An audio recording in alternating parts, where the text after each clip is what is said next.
श्रीगणेशाय नमः। श्रीसरस्वत्यै नमः। श्रीगुरुभ्यो नमः।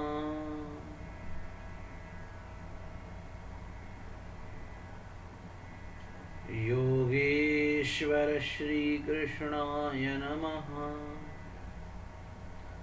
श्री सांब परमेश्वराय नमः। हरि ओम।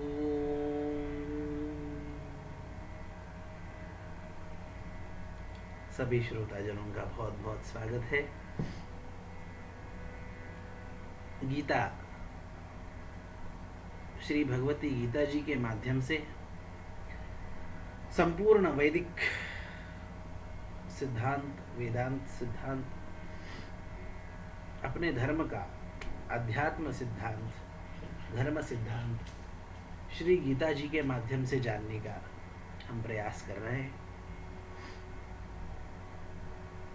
अब तक हमने गीता जी का महात्म्य, उसकी पूर्व प्रस्तावना, उसके प्रार्थना श्लोक, ध्यान श्लोक, इनका हमने विचार किया। पिछले सत्र में हमने पहले अध्याय का संपूर्ण विचार एक ही सत्र में किया। पहला अध्याय भूमिका के रूप में होने के कारण बड़ी शीघ्रता से हम उसका अवलोकन कर पाए। अन्य अध्यायों के बारे में यह संभव नहीं है।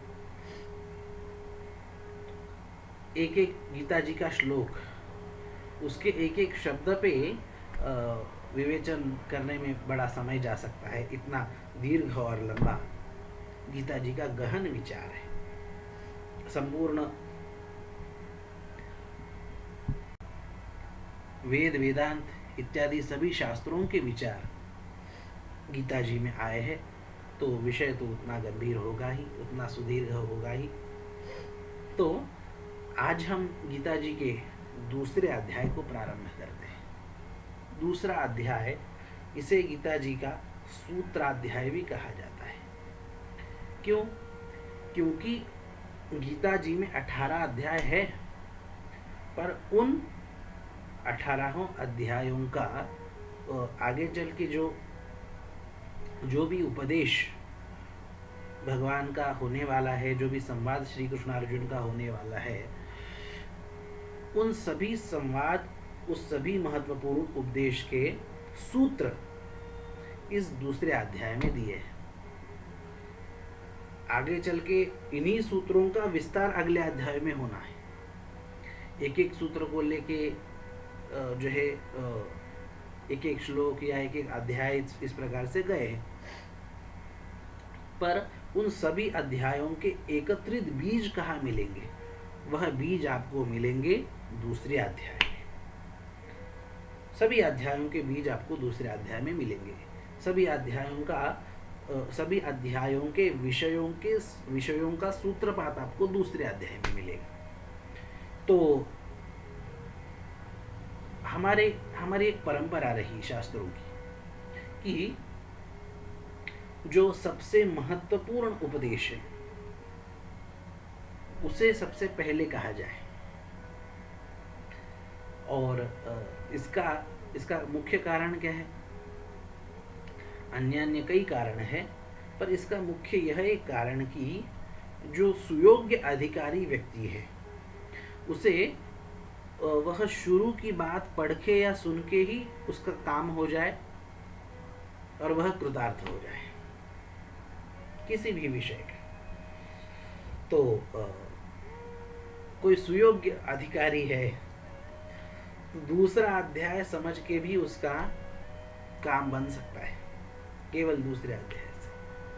क्योंकि सभी अध्यायों के आगे आने वाले विस्तृत उपदेशों के बीज इस दूसरे अध्याय में प्राप्त होंगे। तो कहने का तात्पर्य कि बहुत महत्वपूर्ण और गहन उपदेश की शुरुआत भगवान श्री कृष्ण इस दूसरे अध्याय में करते हैं। ऐसा ही आप हम हमारे हर शास्त्र में आप देखेंगे। उपनिषदों में देखिए, सबसे पहला उपनिषद ईशावास्य उपनिषद। उस एक उपनिषद को समझ ले तो सभी जो है उपनिषदों का सार, और उपनिषद जिन वेदों के सार है उन वेदों को मनुष्य समझ सकता है।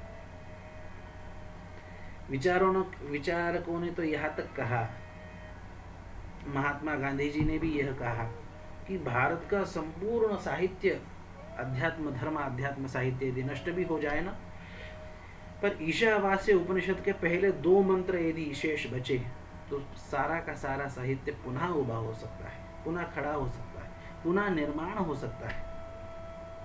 तो यह मतलब शुरू के 2 मंत्र में इतना विशेष सूत्रपात है कि उसके ऊपर उसमें सभी सिद्धांत आ जाते हैं।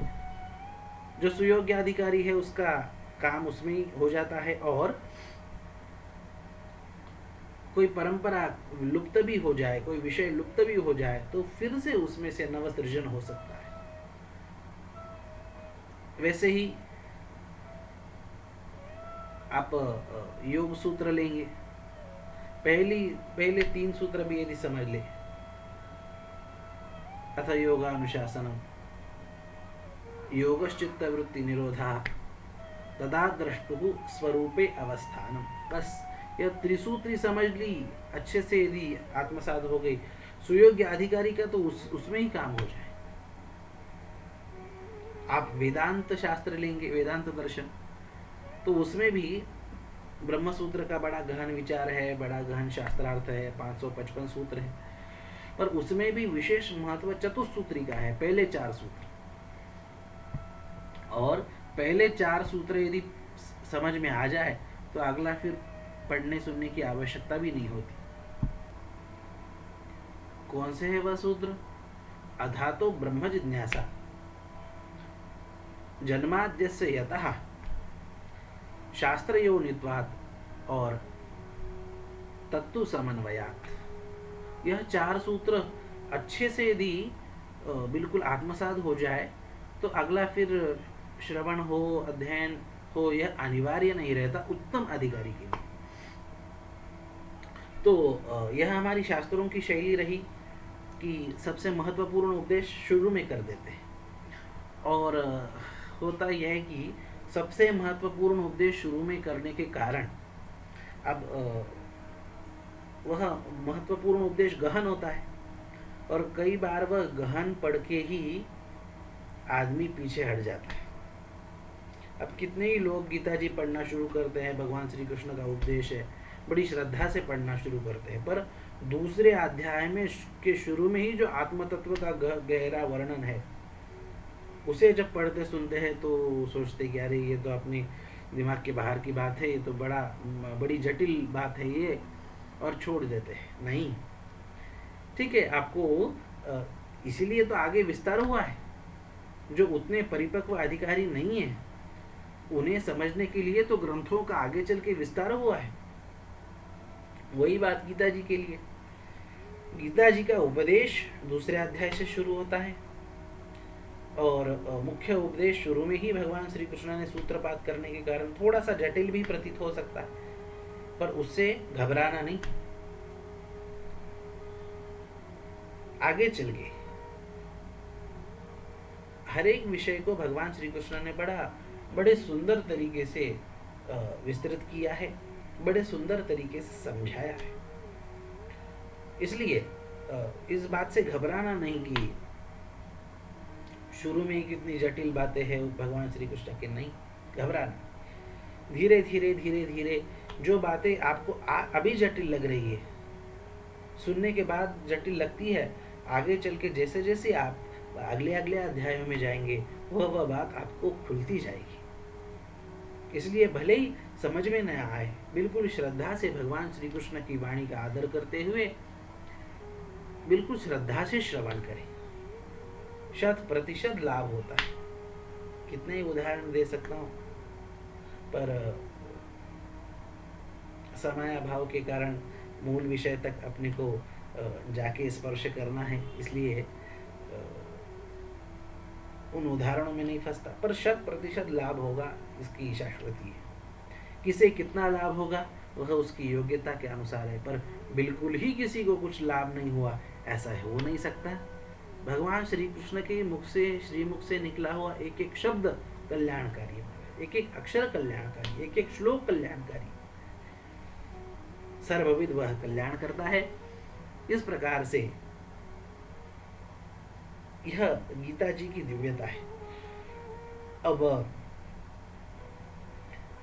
ऐसा है कि कई हमारे टीकाकारों ने, भाष्यकारों ने, आचार्य महापुरुषों ने, जिन्होंने गीता जी पे कुछ लिखा, उन्होंने सीधे दूसरे अध्याय से ही प्रारंभ किया। क्यों? भगवान श्री कृष्ण का उपदेश दूसरे अध्याय से ही प्रारंभ, पहले अध्याय पे कुछ नहीं लिखा। वह आद्य शंकराचार्य जी हो, अन्य भी कई भाष्यकार, टीकाकार इत्यादि हो, पहले अध्याय पे नहीं लिखा, दूसरे अध्याय से लिखना प्रारंभ किया, क्योंकि यही से भगवान श्री कृष्ण का उपदेश प्रारंभ है। तो आइए हम भी इस दूसरे अध्याय को प्रारंभ करते हैं। पिछले पहले अध्याय के अंत में हमने देखा था कि अर्जुन मोह से ग्रस्त होके विषण्णता से रथ में बैठ गया, और वहीं से उसी को आगे बढ़ाते हुए दूसरे अध्याय की शुरुआत होती है। ओम श्री परमात्मने नमः। अथ द्वितीयोऽध्यायः। संजय उवाच तन्तथा कृपयाविष्टम् अश्रुपूर्णाकुलेक्षणं विषीदन्तमिदं वाक्यम् उवाच मधुसूदनः।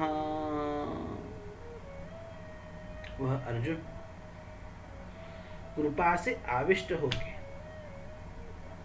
आंखों में उसके आंसू भर आए, और इस प्रकार अर्जुन की स्थिति थी। हमने अर्जुन की विशेषता देखी। अर्जुन युद्ध से कायरता के कारण पीछे नहीं हट रहा, वह आगे चल के उसके दुष्परिणाम क्या होंगे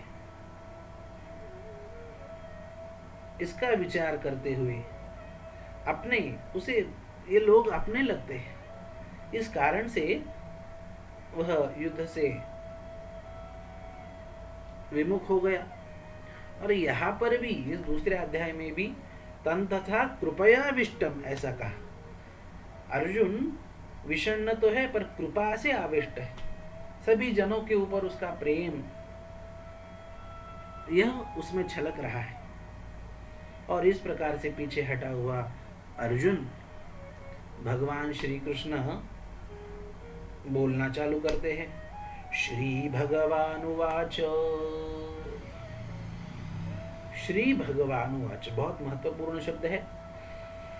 हमने पीछे शुरू में देखा था कि महाभारत में, गीता जी या महाभारत में आने वाला ग्रंथ है, महाभारत में भगवान श्री कृष्ण के कई उपदेश हैं। उन उपदेशों में भगवान श्री कृष्ण के लिए अलग अलग संबोधन आते हैं। श्री कृष्ण उवाच, वासुदेव उवाच, भगवान श्री कृष्ण बोल रहे, वासुदेव बोल रहे हैं, श्री कृष्ण बोल रहे हैं, इस प्रकार से जो है संबोधन आते हैं भगवान के लिए। पर श्री भगवानुवाच यह संबोधन श्री गीता जी में प्राप्त होता है, यह इसकी विशेषता है। और क्यों? क्योंकि वह भगवान भी नहीं, वह श्री भगवान। भगवान और श्री भगवान में क्या अंतर है? जो अपनी शक्ति में, अपने शक्ति से विशिष्ट, अपने शक्ति से विशिष्ट, विशेष शक्ति से संयुक्त इस प्रकार का जो भगवान का स्वरूप है वह बोल रहा है, इसे कहते हैं श्री भगवानुवाच। और इसका हमने विषय यह देखा था कि गीता जी भगवान ने अपनी भगवत्ता में प्रतिष्ठित होकर उपदेश किया है। इसलिए एक एक अक्षर इसका महत्वपूर्ण है, एक एक श्लोक नहीं, एक एक अध्याय नहीं, एक एक शब्द नहीं, एक एक अक्षर इसका महत्वपूर्ण है। भगवान ने अपनी विशिष्ट कृपा शक्ति में अवस्थित होके, प्रतिष्ठित होके, उस कृपा शक्ति को प्रकट करके गीता जी का उपदेश किया है। इसलिए इसका एक एक अक्षर बड़ा महत्वपूर्ण है। संपूर्ण युद्ध होने के बाद अर्जुन ने भगवान से कहा था कि वह हड़बड़ी में वह उपदेश गीता जी का ठीक से याद नहीं रहा, आप फिर से उपदेश कीजिए। भगवान ने कहा अब वैसा का वैसा उपदेश मैं अभी नहीं कर सकता। देखो भगवान स्वयं कह रहे वैसा का वैसा उपदेश मैं भी अभी नहीं कर सकता। उस समय में विशिष्ट शक्ति से आविष्ट होके वह उपदेश जो हो गया वो हो गया। तब भगवान ने फिर थोड़ा बहुत कुछ उपदेश किया, उत्तर गीता उसका नाम है। पर इस गीता जी का जो महत्व है वह किसी उपदेश को नहीं है। कहने का मतलब भगवान श्री कृष्ण ने कई उपदेश किए अपने जीवन में, पर यह जो उपदेश गीता जी का है विशिष्ट शक्ति से आविष्ट होके किया है, अपनी भगवत्ता में प्रतिष्ठित होके किया है। भगवान शब्द भी किसे कहते हैं, इसका भी हमने पीछे विचार किया है, जिसमें ऐश्वर्य, यश, श्री, धर्म, ज्ञान, वैराग्य यह समग्रता से जिसमें विराजमान है, यह 6 गुण जिसमें विराजमान है उसे भगवान कहते हैं। यह भगवान शब्द का लक्षण हमारे शास्त्रों ने, हमारे ग्रंथों ने, हमारे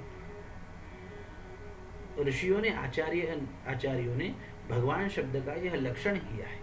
उस भगवान के सभी लक्षणों में अवस्थित होकर उन लक्षणों को प्रत्यक्ष रूप से प्रकट करते हुए भगवान गीता जी का उपदेश आरंभ कर रहे हैं। इसलिए यहाँ पे श्री भगवान वाच यह विशेषण भगवान श्री कृष्ण के उपदेश को प्राप्त होता है और भगवान श्री कृष्ण बोलना शुरू करते हैं, कुतस्त्वा कश्मलमिदं विषमे समुपस्थितम् अनार्यजुष्टमस्वर्ग्यम् अकीर्तिकरम अर्जुन।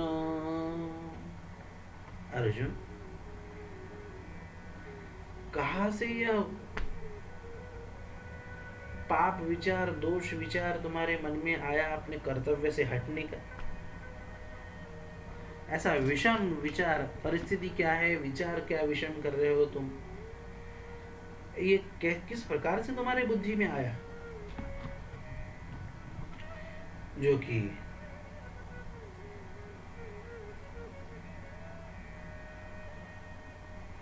नीच लोगों से आचरित इस प्रकार का विचार, जो तुम्हारी कीर्ति को नीचा करने वाला विचार, इस प्रकार से, और तुम्हारा परलोक भी बिगाड़ने वाला विचार, यह तुम्हारे मन में कहां से आया? आर्य शब्द का अर्थ श्रेष्ठ होता है, अनार्य शब्द का अर्थ नीच होता है। और ऐसे अनार्यों द्वारा, नीचों द्वारा आचरण किए जाने वाले, जो कि अपना अस्वर्ग अर्थात अपने स्वर्गादि सभी परलोक बिगाड़ने वाले और अपनी कीर्ति को भी धूमिल करने वाले कर्तव्य से हटने का विचार तुम्हारे मन में कहां से आया? देखो, पहले अध्याय में अर्जुन का विचार जब देखते हैं तो किसी को भी लगता है बिल्कुल सही बोल रहा है, वह मोह से आविष्ट होके बोल रहा है। देखो, हमारे यहाँ कर्तव्य को बड़ा महत्व दिया। वास्तविक धर्म शब्द का अर्थ कर्तव्य ही है। एक शब्द में धर्म शब्द का ये अर्थ करना हो तो वह अर्थ कर्तव्य होता है। अब महाभारत में दाक्षमेक पदम धर्म्यम इस प्रकार से आता है, पर दक्षता यह एक शब्द में धर्म का अर्थ है, सार है, इस प्रकार से कहा जा सकता है। पर वह दक्षता किस बात की? अपने कर्तव्य की तो दक्षता अपेक्षित है महाभारत को। तो इस बात का जगह जगह इस बहुत विचार हो सकता है। महाभारत में जगह जगह इस बात के प्रमाण आए हैं। दक्षता किस बात की? दक्षता अपने कर्तव्य की। पर खैर उस विस्तार में नहीं पड़ेंगे। तो कहने का तात्पर्य कि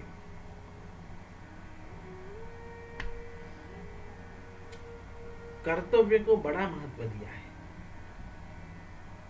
कर्तव्य ही धर्म है, जो हमें शास्त्र ने कहा वही हमारे लिए साक्षात भगवान का आदेश है।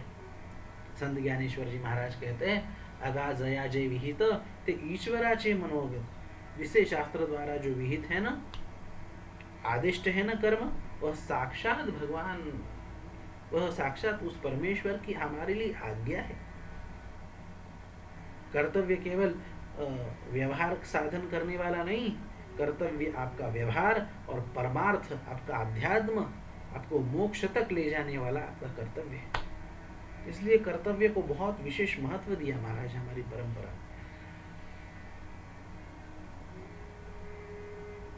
आज उसकी बड़ी उपेक्षा है। इस कारण से भगवान श्री कृष्ण का उपदेश ठीक से समझ ही तब तक नहीं सकते जब तक इस शास्त्रीय कर्तव्य का विचार इसकी नींव ना हो।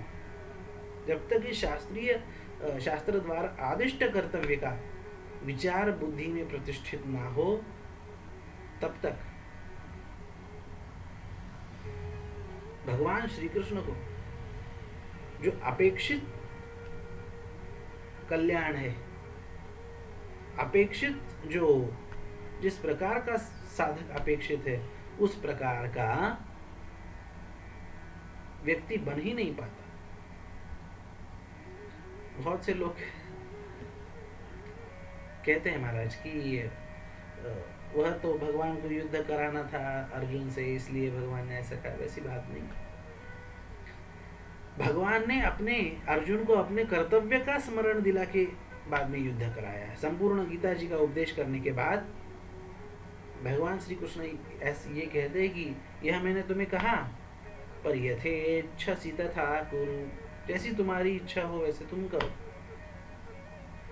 अर्जुन पे छोड़ देते हैं। भगवान केवल उसके कर्तव्य का स्मरण कराते हैं। और कर्तव्य धर्म यह ऐसी चीज है, आपको व्यवहार से लेके मोक्ष तक देती। इसलिए हमारे वैदिक धर्म में, हमारे हिंदू धर्म में बताए गए जो शास्त्रों की आज्ञा है ना, वह साक्षात परमेश्वर की आज्ञा है। प्रमाण है शास्त्रों का। श्रुति स्मृति ममैव आज्ञा है। भगवान कहते हैं कि श्रुति और स्मृति, इन्होंने जो आज्ञा कही है ना, वह साक्षात मेरी आज्ञा है। श्रुति स्मृतियों के माध्यम से मैं आज्ञा कर रहा हूं। आज उन श्रुति स्मृति के आज्ञानुरूप जीवन पालन तो दूर, पर उसका विचार चिंतन भी, प्रयास भी नहीं होता। इस कारण से धर्म और अध्यात्म का विचार, धर्म और अध्यात्म समाज में प्रतिष्ठित नहीं हो पा रहा। नींव का विचार होना बहुत आवश्यक है। गीता जी के प्रचार करने वाली हजारों संस्थाएं, हजारों देश विदेशों में, पर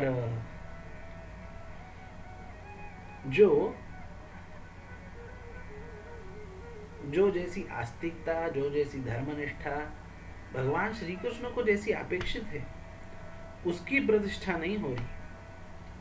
बाकी संस्थाओं का प्रचार हो रहा है, गीता जी की पुस्तक भी बहुत सारी बिक रही है और लग रहा है कि आस्तिकता बहुत बढ़ रही है। पर जैसे धर्म की प्रतिष्ठा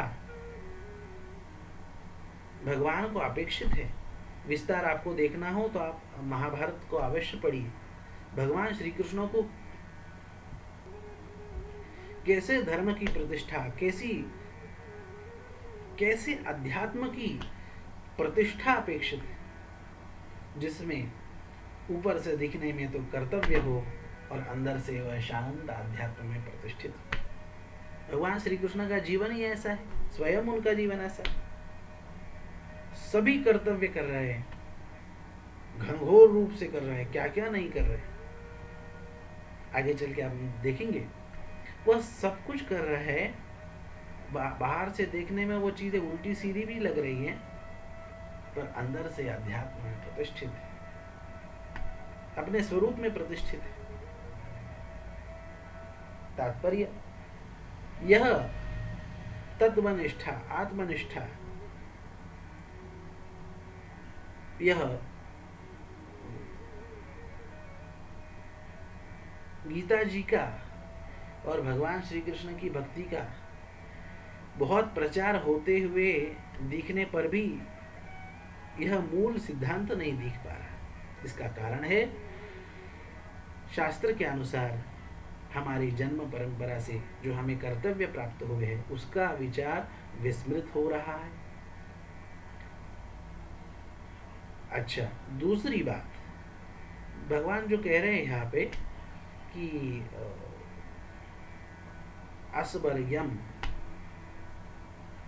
कि हे अर्जुन, तुम्हारे मन में ये जो विचार आया है ना, विषम विचार, यह अस्वर्ग है। यह अब स्वर्ग शब्द हमारे सभी परलोकों का उपलक्षण है। हमारे परंपरा में किए जाने वाला कोई भी कर्म यह इस विचार से किया जाता था कि वह इहलोक में भी कल्याण करे और परलोक में भी कल्याण करे। यह लोक और परलोक दोनों का विचार हमारे यहाँ कर्म करते हुए होता था। तो अच्छा, दूसरी महत्वपूर्ण बात कि कभी कभी इहलोक का विचार कम भी हो तो भी परलोक का विचार ज्यादा करते थे। इहलोक मतलब क्या? इस लोक में, इस लोक में फायदा होता हुआ न भी दिखे फिर भी परलोक में भी उसका लाभ जरूर होना चाहिए। इस लोक में थोड़ा नुकसान इस जन्म में भले ही होता हुआ दिखे, अगले जन्म में अग्रिम लोकों में हमारी दुर्गति ना हो, इसका विचार ज्यादा होता था महाराज। हमारे धर्म परंपरा की विशेषता वह दूरगामी सोच रखती है।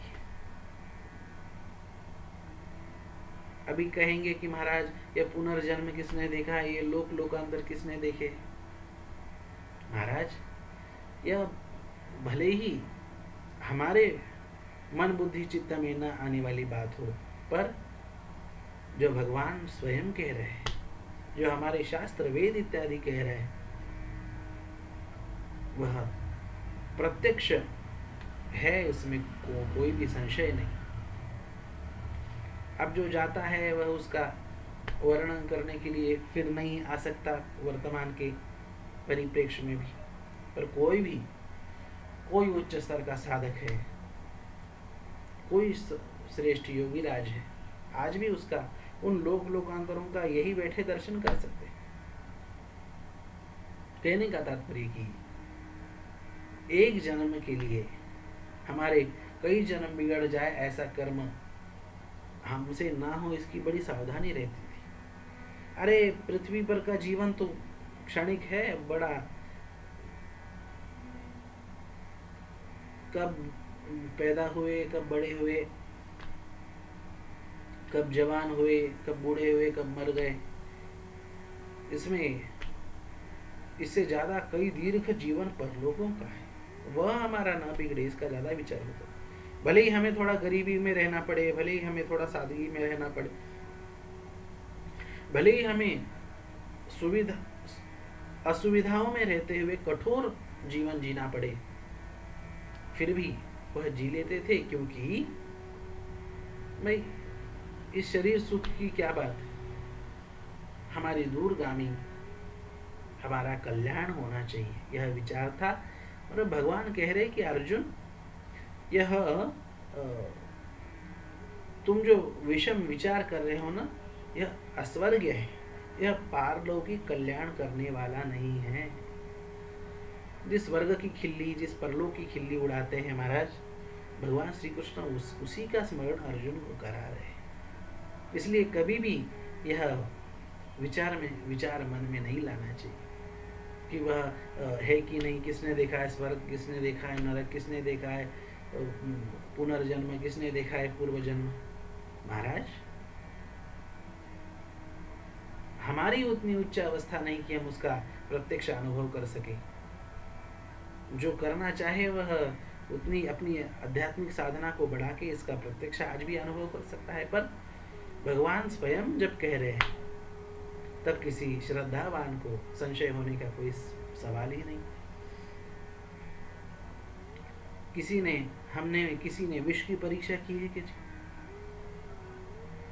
विष की परीक्षा की है किसी ने? हाँ कहे तो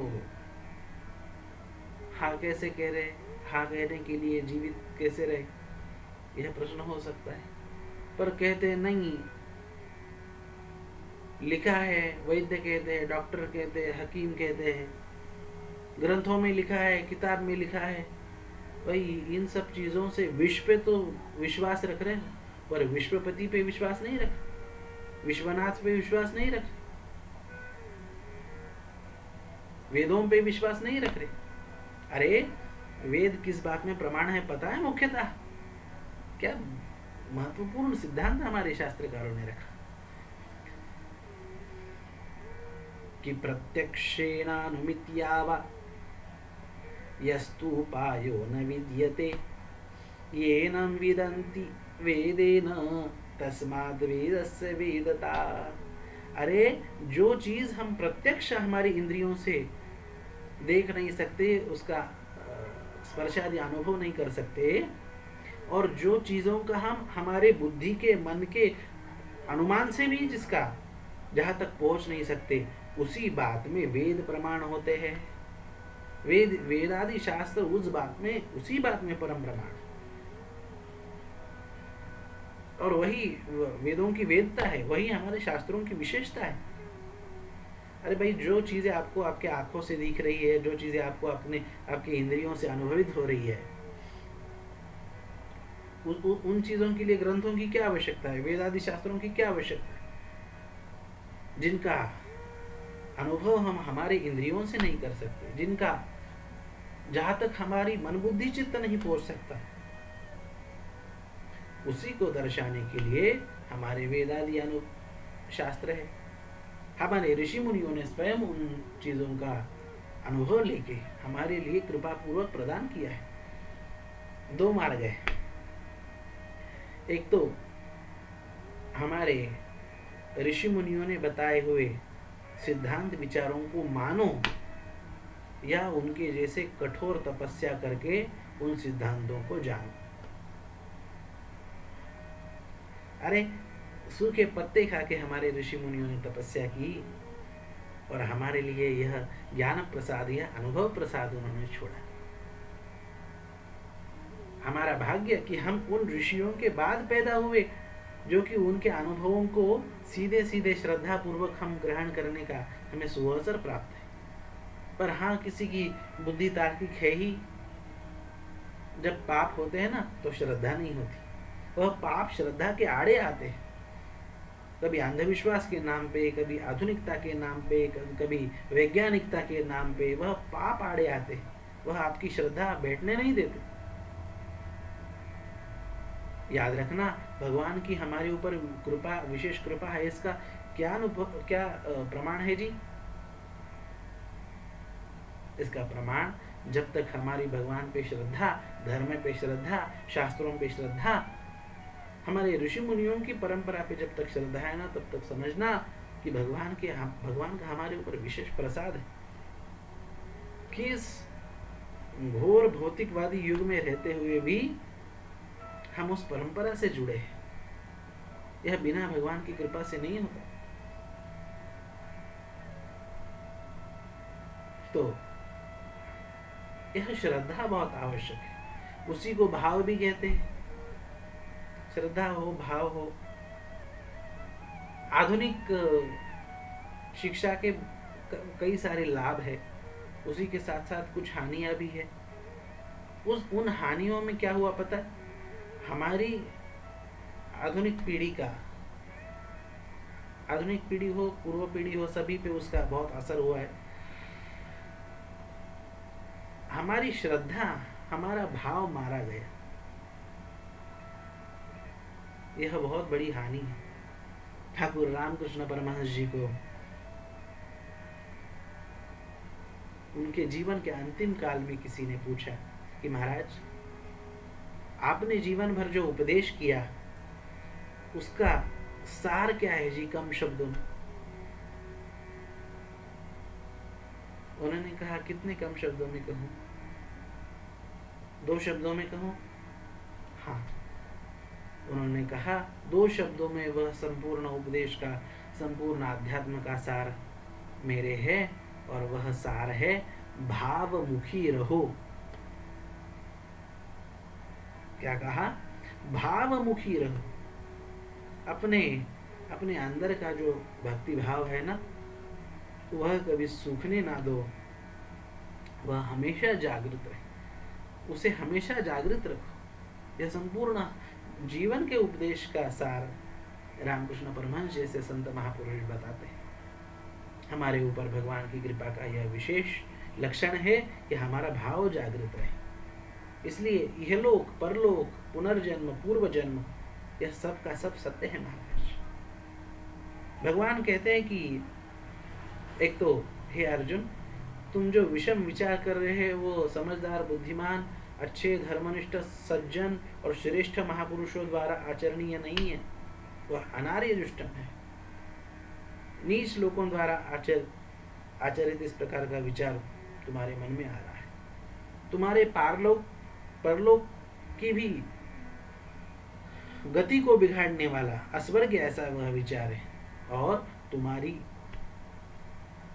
अकीर्ति करने वाला वह विचार है। देखो, मनुष्य को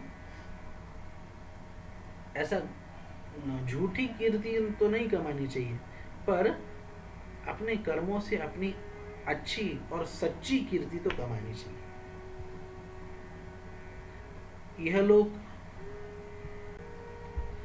अभी हमने 2 शब्द सुने, यह लोक और परलोक। परलोक शब्द का अर्थ तो ठीक है, स्वर्ग इत्यादि लोग है, स्वर्ग, वैकुंठ, कैलाश इत्यादि, यह परलोक की सदगति की बात है। यह लोक का सार क्या है जी? यह लोक की सार्थकता किसमें है? यह लोक की सार्थकता आपके सत्कीर्ति में है, आपकी सच्ची कीर्ति में यह लोक की सार्थकता, इस लोक की सार्थकता छिपी हुई है। संपत्ति में नहीं, पद में नहीं, सच्ची कीर्ति में, सत्कीर्ति में। आपके इस लोक की सार्थकता है। हमारी परंपरा में सत्कीर्ति को बड़ा महत्व है, फुअड़ कीर्ति नहीं है। केवल नाम, जय जयकार और ये बड़े लोगों की कीर्ति, नाम इस प्रकार के से नहीं। केवल बड़े लोगों का जो नाम होता है वह उनके पद के, रुतबे के कारण, पैसों के कारण शायद हो सकता है, वैसी बात नहीं। आपके सत्कर्मों के कारण आपकी सत्कीर्ति बची रहे, इसे सच्ची कीर्ति कहा जाता है, जिसे मनुष्य ने, जिसे संभालना चाहिए, जिसे बढ़ाना चाहिए। ऐसी सत्कीर्ति होनी चाहिए, और ऐसी सच्ची कीर्ति जिसके पास है, उसके पास में इस लोक में भले ही पैसा ना हो, भले ही प्रतिष्ठा ना हो, भले ही कुछ पद ना हो विशेष, कोई फर्क नहीं पड़ता। उसकी कीर्ति सच्ची है ना, बस उसका यह जन्म सार्थक है। उसकी कीर्ति सच्ची है, 4 सच्चे लोग वह उसके महत्व की सराहना, उसके कर्म की सराहना करते हैं, उसकी वृत्ति की सराहना करते हैं, तो वह धन्य है। उसे भी हमारे जीवन में संभालना चाहिए। भगवान उसकी भी दुहाई देते हैं अर्जुन। बड़ी महत्वपूर्ण बात है। अभी हमने यह लोक और परलोक की बात सुनी कि परलोक का भी विचार होना चाहिए, इस लोक की सच्ची कीर्ति जो धर्म से जुड़ी है, वह जो भगवान से जुड़ी है, इसे सच्ची कीर्ति कहा जाता है। इसकी भी रक्षा करनी चाहिए, इसका भी विचार मनुष्य को करना चाहिए। बहुत महत्वपूर्ण बात है। एक प्रसंग के माध्यम से बताने का प्रयास करते हैं। एक राजा था, उसने अपने मंत्री से कुछ प्रश्न किया। बड़ा चतुर राजा था, बड़े गहरे प्रश्न उसने किए। उसने कहा कि मंत्री, मुझे ऐसे उदाहरण देखने हैं, कुछ विशेष उदाहरण देखने हैं। कैसे? जो अभी है पर बाद में नहीं रहेगा, जिसके पास अभी है पर बाद में नहीं रहेगा, जिसके पास अभी भी नहीं और बाद में भी नहीं, और जिसके पास अभी तो नहीं है पर बाद में बहुत होगा, और जिसके पास अभी भी है और बाद में भी बहुत रहेगा। ऐसे मुझे 4 उदाहरण देखने हैं। प्रश्न थोड़े जटिल, और बाकी सब मंत्रिमंडल में बाकी सब लोग जो दरबार में बैठे हुए थे, किसी को कुछ ज्यादा समझ में नहीं आया क्या कह रहे। अभी है पर बाद में नहीं रहेगा, अभी भी नहीं और बाद में भी नहीं, अभी नहीं पर बाद में होगा, और अभी भी है और बाद में भी है। क्या बोल रहे हैं राजा साहब? पर जिस मंत्री को पूछा वह बड़ा होशियार था, चतुर था।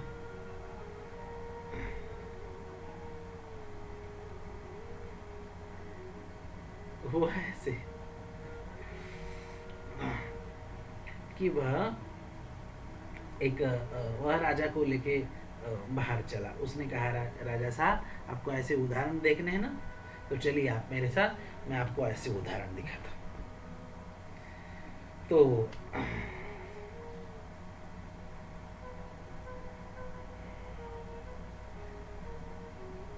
राजा चला उस मंत्री के साथ में, मंत्री के साथ में चला, और कहा कि एक भिखारी जाते जाते रास्ते पे लगा, भीख मांग रहा था। दूर से दोनों राजा और मंत्री देख रहे थे। और भिखारी क्या कर रहा था? उसके पास कुछ था नहीं, पर भीख मांगता था। उसके पास कुछ था नहीं, मतलब उस जमाने का भिखारी था। आज भिखारी भी धंधा है, भीख मांगना भी जो है व्यवसाय बन गया है। इस जमाने की बात नहीं, पुराने जमाने की। वास्तव में वो भिखारी था, वह भीख मांगता, उसे कोई कुछ दे देता तो ठीक था, नहीं देता तो उसे कोसता और दुखी होता। मंत्री ने कहा, राजा साहब, आप देख रहे हैं, आपके एक प्रश्न का यह उत्तर। आपने यह पूछा था कि जिसके पास अभी भी नहीं और बाद में भी नहीं, इसके पास अभी भी कुछ नहीं, न सुख है, न शांति है, न सुविधा है, न कुछ है, न धन है, न पद है, कुछ भी नहीं इसके पास। इसके पास अभी भी कुछ नहीं और बाद में भी कुछ नहीं रहेगा। बाद में रहने के लिए, परलोक में रहने के लिए या अगले जन्म में रहने के लिए कुछ सत्कर्म की पूंजी तो होनी चाहिए, कुछ अच्छे कर्म तो होने चाहिए। भगवान का नाम तो इसके मुख में आ नहीं रहा। कोई ना दे तो उसे कोस रहा है ऊपर से। अब कोई ना दे तो भाई उसकी मर्जी, उसे कोसने से क्या मतलब। भगवान का नाम नहीं, कभी कुछ ज्यादा आ गया पैसा तो शराब वगैरह पी ली, ऐसे ही उसका जीवन बरसों से चला आ रहा है। राजा साहब, इसके पास अभी भी कुछ नहीं और बाद में भी कुछ नहीं रहेगा। बाद में मतलब जीवन के बुढ़ापे में वगैरह नहीं, उसमें तो कुछ रहेगा ही नहीं। पर इस जन्म के बाद भी न परलोक में कुछ होगा, न अगला जन्म भी इसे प्राप्त होना, तो भी इसे कुछ प्राप्त नहीं होगा। राजा ने कहा, हाँ बात तो तुम्हारी सही है, बिल्कुल। एक प्रश्न का तो उत्तर मिल गया। अब आगे चल के एक सेठ के यहाँ एक सेठ को देखा, दुकान पे, उसके स्थान पे उसका घर भी वही लगा हुआ था। और दूर से भेष बदल के अब ये राजा और मंत्री घूम रहे। दूर से उन्होंने देखा, आने वाले ग्राहक से प्रेम से बात कर रहा है, धूप के दिन थे। और ऐसे इसमें उसने घर पे जिसे भी कुछ प्यास लगे, जिसे भी छाछ आवश्यक हो, तो वह उसके घर से ले सकता था। सबको मुफ्त में छाछ बांटने की व्यवस्था उसने घर पे कर रखी थी। और इतना उसका इतना एक अच्छा सज्जन व्यक्ति इस दृष्टि से नाम था, किसी को कुछ भी आवश्यकता हो तो भी वह हर किसी को मदद करता। और यह छाछ का वितरण तो था ही रोज। जो पुराने हमारे बूढ़े लोग होंगे, दादा दादी या परदादा दादी, इन्हें पता होगा पुराने जमानों में छाछ बंटता था। देहातों में बंटता था, बड़े जगहों पर भी बंटता था, और उसके पैसे नहीं लिए जाते थे। बड़े लोगों के यहाँ छाछ मुफ्त में बंटता था, वह पैसे लेके नहीं बंटता। जैसे आजकल कभी कभी और कहीं कहीं, वह भी कभी कभी ही केवल फ्री में चाय वगैरह बांटते हैं। कुछ चुनाव हो, कुछ कार्यक्रम हो, कुछ लोगों को इकट्ठा करना हो, तो लालच के रूप में चाय वगैरह बांटते हैं। पर हमारी परंपरा थी कि जो श्रेष्ठ लोग हैं, जो सामर्थ्य संपन्न है, वह छाछ इत्यादि मुफ्त बांटते, दूध भी मुफ्त बांटते। यह पुराने लोगों को पता होगा। और ऐसे जो सामर्थ्य संपन्न लोग होते थे, उन्हें श्रेष्ठ कहा जाता था। श्रेष्ठ, जो श्रेष्ठ है अपने कर्म से, अपने आचरण से, अपने धर्म से, अपने दान से, जो श्रेष्ठ है उन्हें श्रेष्ठ कहा जाता था। और उस श्रेष्ठ शब्द का अपभ्रंश, वह श्रेष्ठ शब्द बदल के बाद में सेठ शब्द हो गए। सेठ, मूल में शब्द क्या था? श्रेष्ठ। जो श्रेष्ठ है वह शब्द बाद में सेठ बन गया, पर सेठ शब्द का मूल अर्थ श्रेष्ठ है। यदि उसमें श्रेष्ठ दातृत्व है, श्रेष्ठ गुण है, तो वह सेठ। आजकल कहने में तो किसी को भी सेठ सेठ जी कह देते हैं, पर वह श्रेष्ठता, वह उदारता, वह दातृत्व, वह उसमें होना चाहिए, वह उसमें अपेक्षित था पुराने जमाने। तो यह जो सेठ था, सबको बड़ी मदद करता, दान धर्म हो, उदारता हो, हर अच्छे का कर्म में अपना योगदान उसका रहता।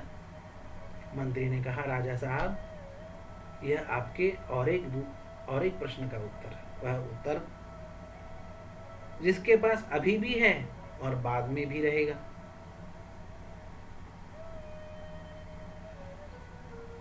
कैसे? इसके पास अभी अमीरी है और यह व्यक्ति उस अमीरी का अच्छा उपयोग कर रहा है, हर किसी को संतुष्ट कर रहा है, उल्टा सीधा पैसा नहीं कमा रहा, दान धर्म करने में लगा है, हर अच्छे कार्यों में अपना योगदान दे रहा है। अभी तो इसके पास है ही, पर आगे चल के भी इन पुण्य कर्मों के कारण, इस सत्कर्मों के कारण इसे परलोक में भी, इसे विशेष पुण्य परलोक के लिए भी प्राप्त होगा, और अगला जन्म भी इसका हो तभी भी इसे इस पुण्य के बल पे इसे और संपन्नता प्राप्त होगी। यह उत्तर है जिसके पास अभी भी है और बाद में भी रहेगा। राजा संतुष्ट हो गया, वाह सुंदर उत्तर। और आगे मंत्री लेके गया उस राजा को। जंगल का मार्ग था और एक जंगल में एक महात्मा जी तपस्या कर रहे थे। तपस्या कर रहे थे, बिल्कुल सूखा हुआ शरीर, शरीर पे केवल कौपीन और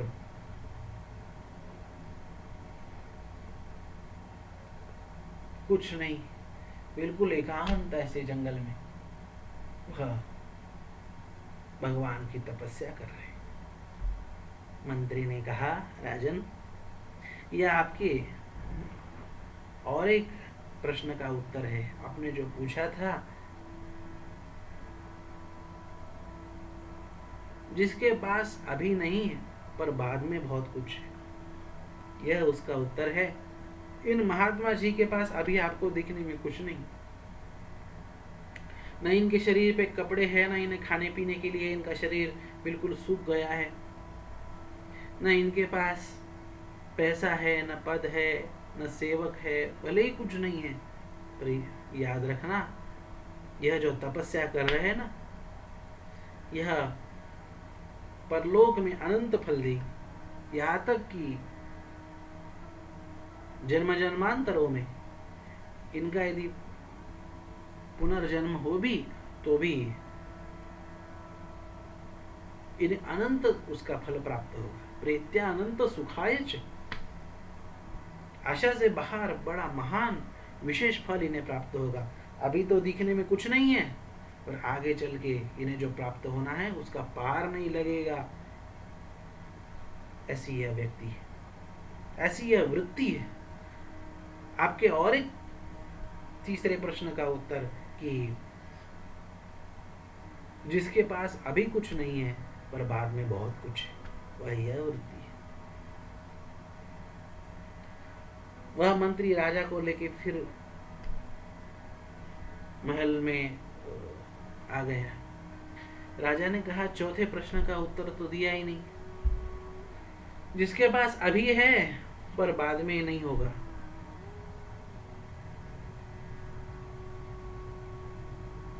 मंत्री ने कहा, क्षमा करे प्रभु, मैं इसका उत्तर नहीं दे सकता। यदि दे दूं तो मुझे दंड वगैरह हो सकता है। राजा बोला कि दंड कैसे हो सकता है? कोई कुछ दंड नहीं करेगा। अरे मैं राजा हूं, मेरा तू मंत्री है, कौन तुझे दंड करेगा? नहीं महाराज, पहले आप वचन दो कि कुछ दंड नहीं होगा। राजा ने कहा, वचन दे दिया, निर्भय हो जा। मंत्री ने राजा को प्रणाम किया और कहा कि महाराज, चौथा उदाहरण तो आपका ही है कि जिसके पास अभी बहुत कुछ है पर आगे कुछ नहीं होगा। राजा ने कहा, ऐसे कैसे?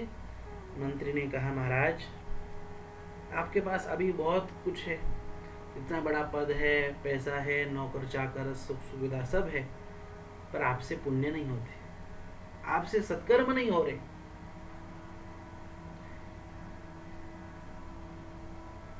आप आपके प्रतिष्ठानुरूप, आप आपके पदानुरूप, आप आपके धन सामर्थ्य अनुरूप आप पुण्य कर्म करो, तब तो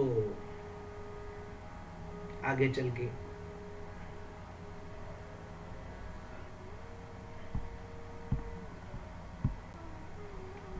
कुछ हो सकता है। और इसी के साथ साथ महाराज, आपके जो पुत्र पौत्र है ना, आपके जो बेटे और अगली आपके नाती पोते, वह भी इसी भ्रम में है कि हम राज परिवार के हैं। उन्हें अच्छे कर्म करने के संस्कार इत्यादि नहीं, तो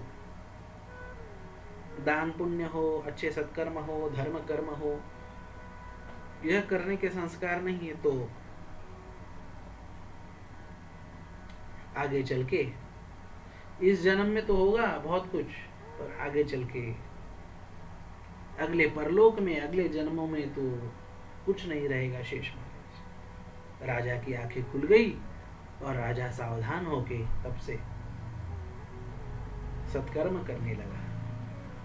कहने का तात्पर्य कि हमारे परंपरा में विचार केवल इस जन्म तक नहीं, इस भौतिक तात्कालिक स्थिति तक नहीं, बड़ा दूरगामी विचार है। जितना दूरगामी विचार भारतीय हिंदू धर्म की परंपरा में है, विश्व में आपको कहीं पर भी नहीं मिलेगा। यह हमारी वैदिक सिद्धांत की विशेषता है कि हमारा वैदिक सनातन हिंदू धर्म इतना दूरगामी विचार करता है। भगवान श्री कृष्ण वही इंगित कर रहे हैं कि हे अर्जुन, इन सब दूरगामी विचारों से दूर ले जाने वाला ऐसा ये तुम्हारा विचार है, जो पाप की ओर ले जाने वाला है। बाहर से दिखने में तो बड़ा उदार था, उदार मतवादी और क्या कहे, बड़ा बड़ा महापुरुष जैसे विचार लग रहे, पर यह अपने कर्तव्य से च्युत होने की जहां तक बात है तो वह पाप युक्त ही है। यह बड़ी धुंधली रेखा है। इसलिए कई लोग गीता जी को समझ नहीं पाते। भगवान श्री कृष्ण के लिए कहते उन्हें तो लड़वाना ही था इसलिए कुछ कह दिया। ऐसा नहीं महाराज, यह गीता यह अर्जुन को निमित्त बना के संपूर्ण संसार के लिए उपदेश किया है। आद्य शंकराचार्य भगवान ने भाष्य लिखते हुए कहा गीता जी पे कि अर्जुनम निमित्तीकृत्य, अर्जुन को केवल निमित्त बना के संपूर्ण विश्व के लिए सदा सदा के लिए उपयुक्त ऐसा तत्व ज्ञान भगवान ने दिया है। इसे केवल उस समय तक जोड़ के नहीं देखा जा सकता, पर इस नींव को कर्तव्य के शास्त्रानुसार दिए हुए कर्तव्य के महत्व को ना समझने के कारण यह सब भ्रांतियां फिर आ जाती है कि भगवान को कुछ करवाना था, कहलवाना था, इसलिए भगवान ने कुछ कहा। नहीं, भगवान ने सनातन सिद्धांत कहे गीता जी के माध्यम से। और दो विरुद्ध क्या कह सकते हैं उसे, चोटी की चीजें बाहर से दिखने में समान दिखती, दो विरुद्ध, बिल्कुल विरुद्ध तत्व बाहर से दिखने में समान दिखते हैं। कुछ उदाहरण दूं आपको।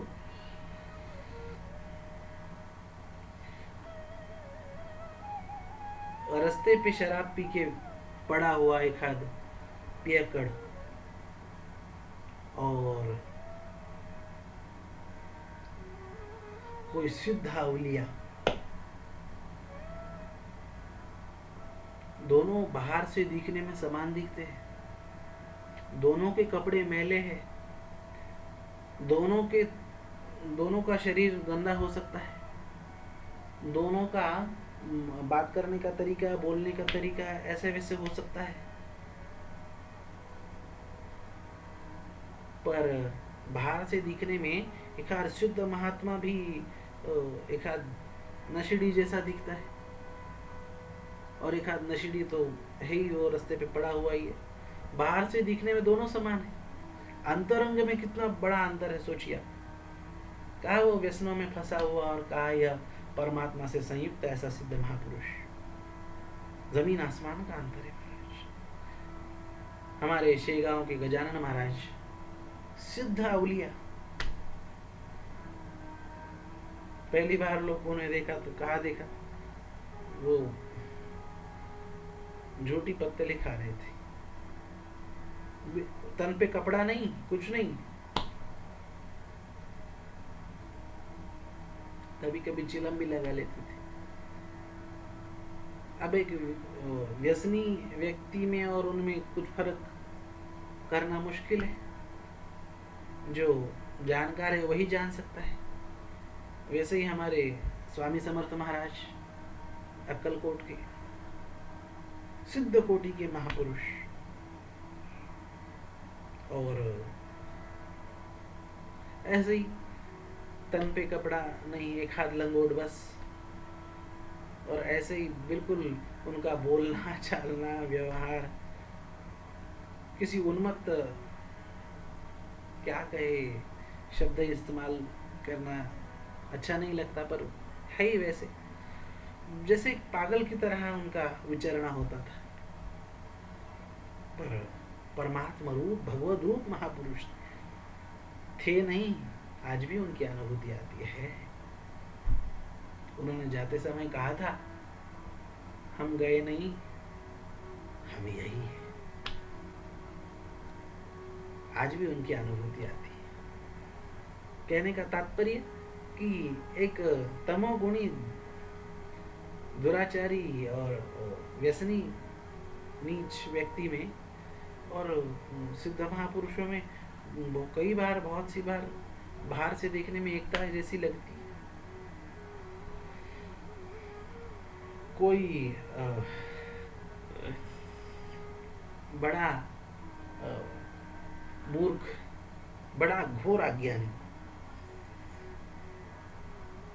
कुछ बोलता नहीं,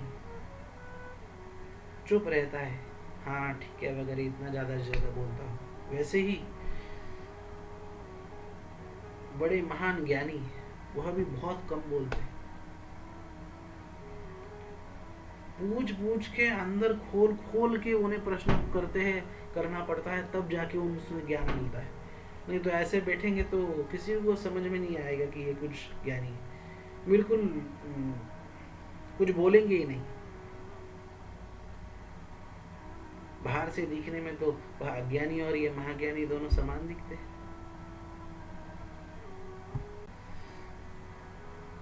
कोई धनहीन कंजूस, जिसके पास धन नहीं है और कंजूस है, ऐसा या कंजूस समझ लो, धन भले ही है पर कंजूस है, ऐसा भी कंजूसी दिखाता है अपना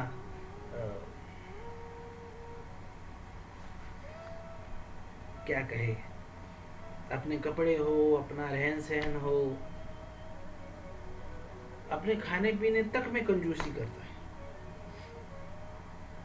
और एक हाथ कोई उदार, कोई दानी, यह भी अपना जीवन सादगी में रखता है। बिल्कुल सादे कपड़े पहनेगा, बिल्कुल क्या कहे, बिल्कुल सादगी में खाना पीना, रहना सोना, चलना फिरना बिल्कुल सादगी में करेगा। एक हाथ कंजूस की तरह, एक हाथ सामान्य व्यक्ति की तरह, गरीब की तरह। पर जब दान देने की नौबत आएगी ना, दान देने की बात आएगी, तो दिल खोल के दान करेगा। मुझे याद आते हैं मारवाड़ के पुराने सेठ, घुटनों तक जिनकी धोती होती थी, सामान्य जिनका पहराव होता था, सादा कुर्ता उनके शरीर पे, कभी पगड़ी होती, कभी नहीं होती, होती तो भी बड़ी सादी होती, तो सिली हुई नहीं, पुराने वो रंग बिरंगे कपड़ों की वैसे बांधते थे। ऐसा उनका सादा पहराव होता था, बिल्कुल सादे गरीब व्यक्ति की तरह। दोनों यदि एक साथ खड़े हो जाए तो पता नहीं चले कौन कौन ये भी कुछ अमीर है, ये पता ही नहीं चले, इतनी सादगी उनके रहने में। पर जब धर्मशाला खुलवाने की बात आती, जब कोई प्याऊ बुलवाने की बात आती, जब कुछ मंदिर बनवाने की बात आती, दिल खोल के, घर खोल के दान देते। अरे घर बिक जाए तो परवाह नहीं, इतनी उदारता और रहनी सादी, इतनी सादी। एक कंजूस की और उनकी रहनी में बिल्कुल सादगी थी, पर बाहर से दिखने में सादगी है, अंदर से कितना कितना अंतर है, जमीन आसमान का अंतर। कहने का तात्पर्य कि दो विरुद्ध चीजें बाहर से दिखने में एक समान होती है, पर अंदर से बहुत अंतर होता है। वैसे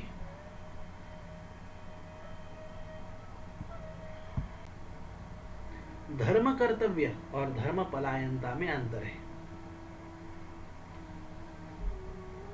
कर्तव्य दक्षता और कर्तव्य पलायनता में वह अंतर है।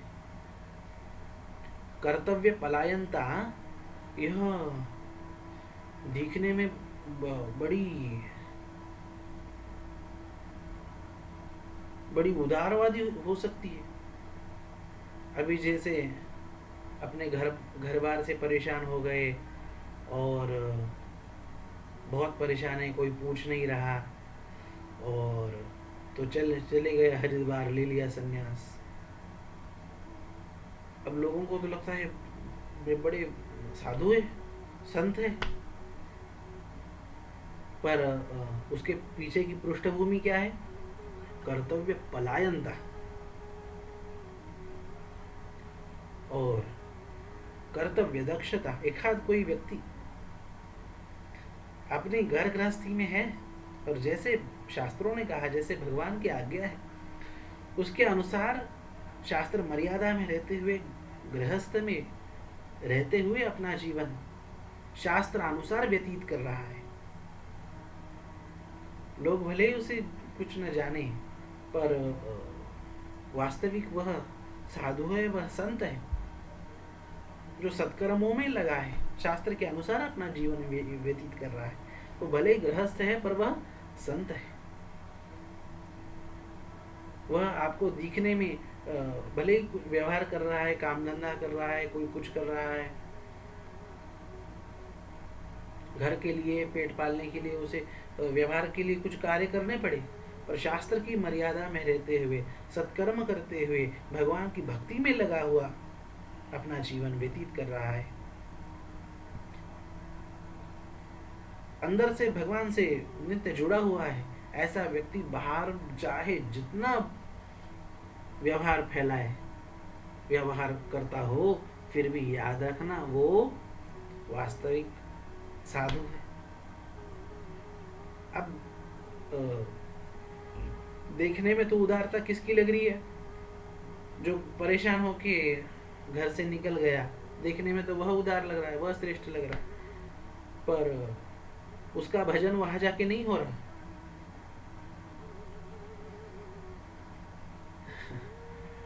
वह वहां जाके भी तीर्थ में गया, भेष बदला, साधु का भेष लिया, और वहां जाके भी उसका भजन नहीं होता। पहले के संस्कार जिस प्रकार से है, वैसे ही काम चल रहा है। कितने ही ऐसे उदाहरण है, सैकड़ों, हजारों। कुछ जो है व्यापारी वगैरह परेशान होके साधु बन गए, और वहां जाके क्या किया? तीर्थों में जाके, वहां जाके दुकान डाल दी रुद्राक्ष की, और वह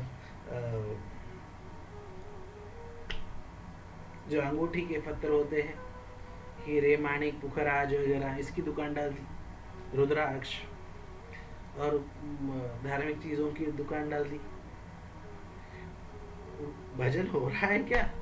इसके लिए तो घर नहीं छोड़ा था, और वो तो वही रहा है। कहने का तात्पर्य कि बाहर से दिखने में भले ही एक आध कोई चीज उदार दिखे, पर वह यदि शास्त्र सम्मत नहीं है तो महाराज वह योग्य नहीं, वह शास्त्र से जो सम्मत नहीं, वह आपका अकल्याण ही करेगी। नहीं, आपको आपके मनोवृत्ति के अनुसार साधुता, संन्यास्तता यह लेनी चाहिए। वह यदि नहीं है तो फिर पतन निश्चित है। फिर इसीलिए गृहस्थ में रहते हुए आपको कर्तव्य कर्म करना चाहिए। इस बात को समझना आवश्यक है। आगे चल के आप देखेंगे अर्जुन बहुत भले ही बड़ी बड़ी ये कर रहा है कि यह नुकसान होगा, यह कुछ होगा, यह हानि होगी वगैरह, पिछले पहले अध्याय में हमने देखा, पर वह मोह से बोल रहा है कि यह सब मेरे रिश्तेदार है, यह सब मेरे घर वाले हैं। अब अर्जुन का कर्तव्य क्या है? अर्जुन का कर्तव्य है कि भले ही घर वाले हो पर अधर्म कर रहे हैं, और क्षत्रिय का कर्म है कि अधर्म को रोकना, और इसलिए क्षत्रिय को डट के खड़ा रहना चाहिए वहां पे, यह शास्त्र की आज्ञा है, और अर्जुन उससे मुकर हो रहा है। इसलिए भगवान श्री कृष्ण कह रहे हैं कि अर्जुन है तू दोष का भागी बन रहा है, तू बात उपकार की सोच रहा है, पर वो उपकार कल्याण पुण्यदायक नहीं होगा, क्योंकि वह शास्त्र विरुद्ध है। इस प्रकार से अपने कर्तव्य से विमुख हो रहे अर्जुन को भगवान श्री कृष्ण डांटते हैं, समझाते, और कठोर शब्दों में भगवान श्री कृष्ण डांट रहे हैं। किस प्रकार से भगवान डांटते हैं इसका विवेचन हम अगले वर्ग में देखेंगे। कहने का तात्पर्य कि कर्तव्य को हमारे यहाँ धर्म माना, कर्तव्य को हमारे यहाँ परमात्मा माना। कर्तव्य करो, परमात्मा आपको आपकी जगह पे आके प्राप्त हो। कर्तव्य को ही धर्म कहा है। अब आगे चल के गीता जी में धर्म धर्म शब्द आएगा ना, वह धर्म आप कर्तव्य रूप में लेना। किस प्रकार से होगा क्या नहीं, यह हम आगे आगे देखते रहेंगे। आज का हुआ क्लास वर्ग यहीं पे हम समाप्त करते हैं। भगवान श्री कृष्ण को वंदन करते हैं कि उनके शब्द, उनका उपदेश हमारे भी जीवन में आके हमारा कल्याण करे, उनकी कृपा हम पर बनी रहे। गोपाल कृष्ण भगवान की जय, सच्चिदानंद भगवान की जय। ओम हरि ओम।